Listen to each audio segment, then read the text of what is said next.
Very good, my dear students. Today I am going to explain you the next section of your grammar. Sentences, simple, compound and complex. Means आज हम पढ़ेंगे sentence के types, simple sentence के बारे में, compound sentence और complex sentence के बारे में. You have learned little about sentences. आप सबको पता है कि सेंटेंस क्या होते हैं और कितने टाइप्स के होते हैं. Here in this chapter we study the structure of sentence. हम इसमें क्या पढ़ेंगे इस चैप्टर में सेंटेंस का structure. Sentence can be of 3 types. Sentence कितने टाइप्स के हो सकते हैं? 3 टाइप्स के हो सकते हैं. Simple, compound and complex sentences. A simple sentence is one which has only one subject and one finite verb.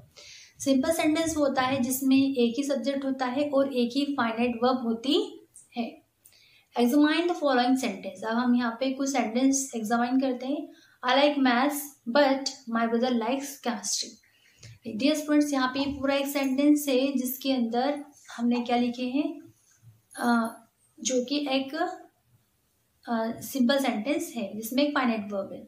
Neetu went to the door and looked out but saw nobody. अब देखिए यहाँ पे भी क्या है, इसमें भी 2 पार्ट्स हैं. The first sentence consist of 2 parts. अब देखिए फर्स्ट वाला जो सेंटेंस है उसमें भी 2 पार्ट है, आई लाइक मैथ्स, और दूसरा जो है उसमें माई ब्रदर लाइक्स केमिस्ट्री. इस तरह से 2 सेंटेंस को ज्वाइन किया गया है.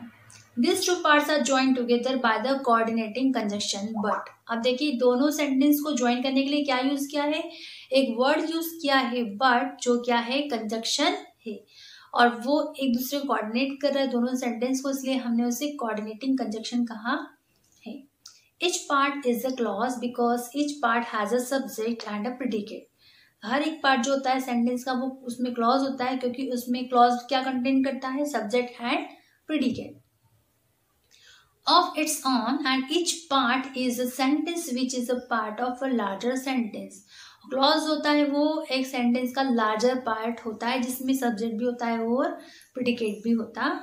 We further notice that each clause makes good sense by itself. देखिए हम अगर आगे पढ़ेंगे तो हम ये जानेंगे कि हर एक क्लॉज होता है उसमें एक अपना सेंस होता है. And hence can stand alone as a complete sentence. और कभी कभी क्लॉजेस जो होते हैं वो एक कंप्लीट सेंस की तरह भी होते हैं. मतलब उनको पढ़ने का हमको समझ में आता है कि आखिर क्या कहा गया है. Each clause is therefore independent of the other or of the same order or rank.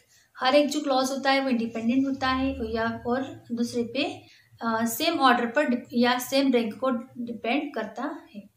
Such a clause is called a coordinate clause. और इसलिए हम क्या कहते हैं, उसे कोऑर्डिनेट क्लॉज कहते हैं क्योंकि उसकी जो दोनों सेंटेंस की जो रैंक होती है वो सेम होती है. इसलिए such a sentence as the first which is made up of clause of equal rank is called compound sentence. और ऐसे सेंटेंस जो कि मेड अप ऑफ क्लॉजेस मतलब इक्वल रैंक के क्लॉजेस से अगर सेंटेंस बना है तो आप उसे कंपाउंड सेंटेंस कहेंगे. The second sentence is also a compound sentence. It is made up of 3 clauses of equal rank. अब देखिए जो सेकेंड सेंटेंस हमने पढ़ा था, Neetu went to the door and looked out but saw nobody. Neetu दरवाजे की तरफ गई और उसने बाहर देखा और लेकिन उसे वहां कोई नहीं मिला. तो देखिए यहाँ पे 3 उसमें क्या दिया गया, 3 सेंटेंस दिए गए, तीनों को ज्वाइन कर दिया गया है और तीनों की रैंक कैसी है, equal. A compound sentence, examine the following sentence. I know the house where she lives. मुझे वो घर पता है जहां वो रहती है.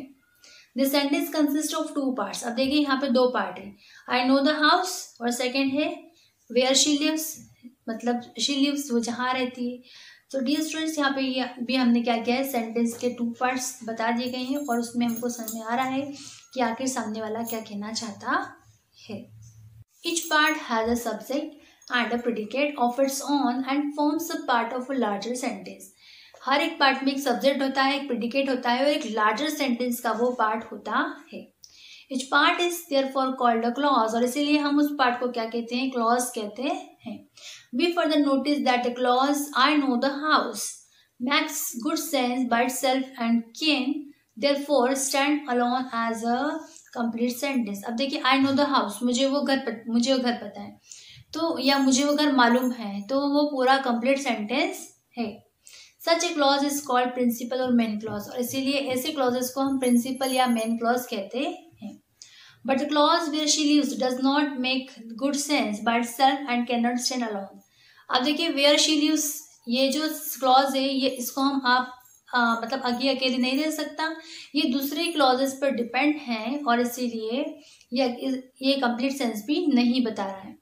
It is depend for its full meaning upon the principal clause. अब देखिए ये जो क्लॉज है ये फर्स्ट वाला जो क्लॉज था उस पर पूरी तरह से डिपेंड था और इस प्रिंसिपल क्लॉज पर डिपेंड था, इसलिए हम इसको इंडिपेंडेंट क्लॉज नहीं कह सकते।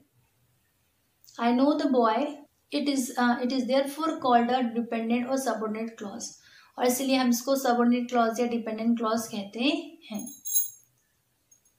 सच a sentence as these which is made up of one principal clause and one or more subordinate clause is called complex sentence। अब देखिए हम complex sentence की बात कर रहे हैं कि complex sentence क्या होते हैं।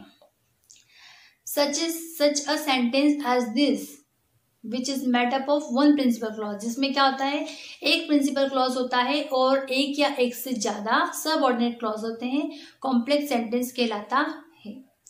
A complex sentence is one that is made up of one principal clause and one or more subordinate clause। Complex sentence ऐसा सेंटेंस होता है जो एक प्रिंसिपल क्लॉज के द्वारा बना होता है और एक या एक से अधिक उसमें क्या होते हैं सबऑर्डिनेट क्लॉज होते हैं। Now joining sentences, two or more than two simple sentences can be combined to make a simple sentence. मतलब एक सिंपल सेंटेंस बनाने के लिए हमको दो या दो से अधिक सिंपल सेंटेंस ज्वाइन करना पड़ते हैं। This sentence can be a simple, compound और कॉम्प्लेक्स सेंटेंस। ये सेंटेंस कैसे भी हो सकते हैं, सिंपल हो सकते हैं, कंपाउंड हो सकते हैं या फिर कॉम्प्लेक्स सेंटेंस हो सकते हैं।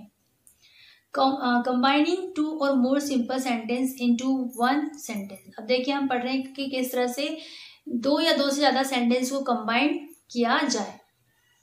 Some of the ways in which we can combine two or more simple sentences to make one sentence are discussed here। अब देखिए हम आगे बढ़ेंगे कि किस तरह से हम सेंटेंस को कंबाइन करके एक सेंटेंस बना सकते हैं। By using an infinite, अब या तो इनफाइनाइट वर्ब हम यूज कर लें जैसे टू प्लस वर्ब। तो the following example shows how two simple sentence are combined by using an infinite verb. Infinite verb का यूज करके आप किस तरह से सेंटेंस को कंबाइन कर सकते हैं। First sentence is Rama wants to buy a camera. Next एक और सेंटेंस में she wants to shoot nature. Sorry, Roma wants to buy a camera, she wants to shoot nature. अब देखिए दो सेंटेंस है कि रोमा जो है वो कैमरा खरीदना चाहती है और वह शूट नेचर को शूट करना चाहती है। अब दोनों सेंटेंस को ज्वाइन किया हमने। Roma wants to buy a camera to shoot nature. Roma camera खरीदना चाहती है नेचर को शूट करने के लिए। Arun is very fat, he can not run fast. Arun बहुत मोटा है, वह तेज नहीं दौड़ सकता है। तो हम क्या कहेंगे, Arun is too fat to run fast. अभी हमने देखिए to buy, to shoot, to run, है ना, ऐसा यूज किया था। अब हम यूज करेंगे by using a present participle. Verb में क्या अप्लाई करना है, आईएनजी अप्लाई करना है। The following example show how two simple sentence are combined using a present participle. Present participle का यूज करके आप किस तरह से कंबाइन कर सकते हो और कंबाइन करके सेंटेंस बना सकते हो। She open the almirah, she took out the shirt.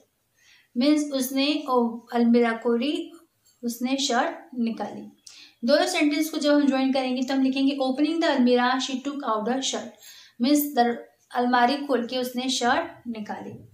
She entered the room, she lied on the sofa. उसने घर में उसने रूम में एंटर किया और सोफे पे नेक्स्ट डे वह सोफे पे लेट गई। तो दोनों का हमने ज्वाइन किया।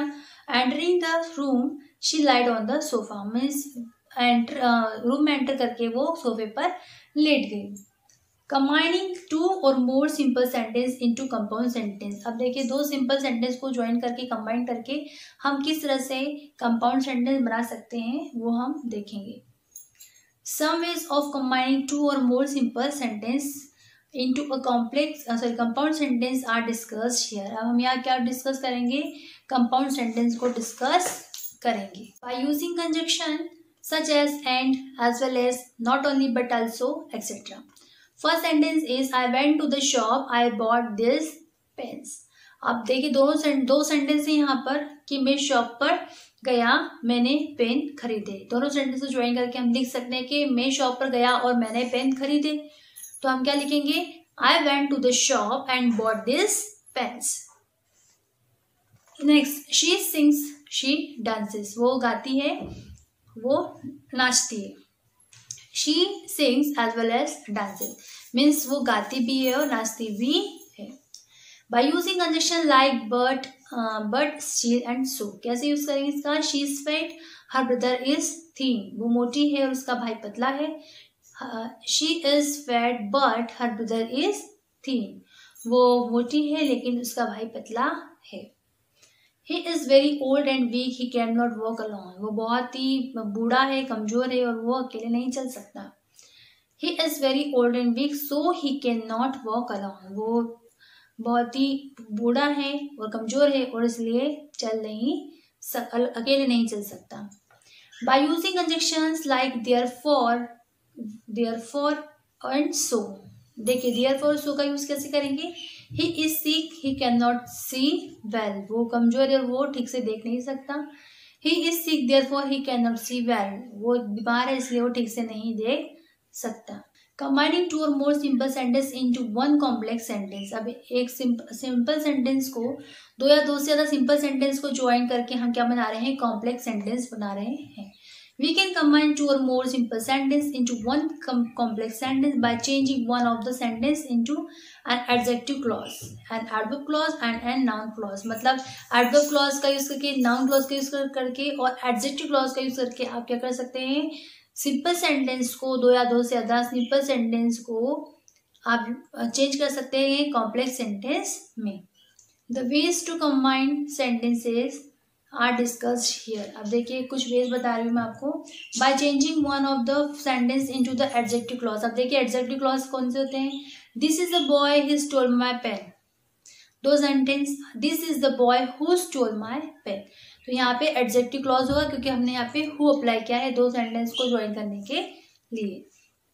This is road, it will take you to the to the hospital. This is the road which will take you to the hospital. अब देखिए which जो है वो यहाँ पे क्या है? adjective clause है. Which will take you to the hospital क्या है? adjective clause है. In this sentence above the clauses in color are adjective clause. adjective clause है जो colored में है.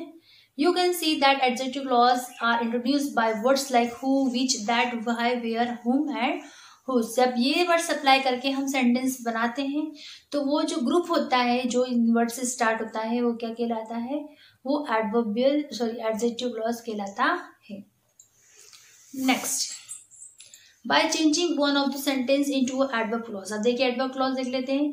He hired a cab, he was getting late. यहाँ पे दो सेंटेंस है. He hired a cab because he was getting late. The hockey match could not be played, it rained heavily. Since it rained heavily, the hockey match could not be played. इसका right answer है. She came to the stage, she started singing. वो stage पे आई, उसने singing करना start कर दिया. तो as soon as she came to the stage, she started singing. I was getting ready, the phone rang. I was getting ready when the phone rang. तो दो sentence को ज्वाइन करके हम क्या बना रहे हैं? कॉम्प्लेक्स सेंटेंस बना रहे हैं. You are not careful, you will hurt yourself. If you are not careful, you will hurt yourself. In this sentence given above the clauses in the color are adverb clauses. अब देखिए जो pink colour में आपको जो दे रखे हैं clause sentence वो क्या है? adverbial clauses हैं. We can see that adverb clause are introduced by using words like because, since, as soon as, after, if, while, unless, when. ये सारे वर्ड से क्या बना सकते हैं आप? एडवर्बियल क्लॉज बना सकते हैं और उनको आइडेंटिफाई भी कर सकते हैं. Bye changing one of the sentence into a noun clause. अब हम नाउन क्लॉज की बात कर रहे हैं कि नाउन क्लॉज वाले सेंटेंस कैसे होते हैं और आप उन्हें कैसे रिकॉग्नाइज करेंगे. She would be present, she said this.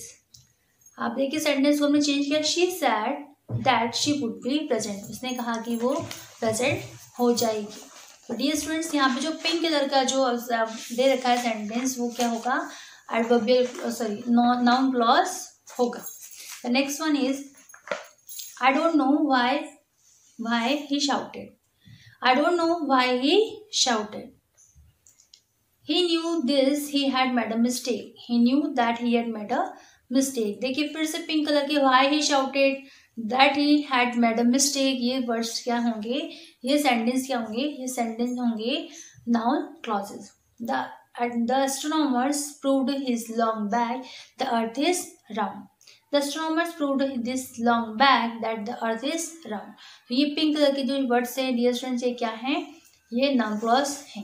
Now nutshell पढ़ लेते हैं हम। Kinds of sentence simple and compound होते हैं और कॉम्प्लेक्स भी होता है। A simple sentence is the one which is has only one subject and one finite verb. Simple sentence में क्या होती है, वन सब्जेक्ट और वन फाइनाइट वर्ब होता है। A compound sentence is the one that is made up of two or more coordinating clauses. अब देखिए compound sentence क्या होता है, जो मेड अप ऑफ टू, एक या एक से ज्यादा कोऑर्डिनेटिंग क्लॉजेस से मिलकर बना हुआ होता है, उसे हम क्या कहते हैं, कंपाउंड सेंटेंस कहते हैं। So dear students, today I explain you about the types of sentences, simple sentence, compound sentence and complex sentence, and I think you all have understood well, and for the complete knowledge you have to learn it better, to revise again and again. Thank you.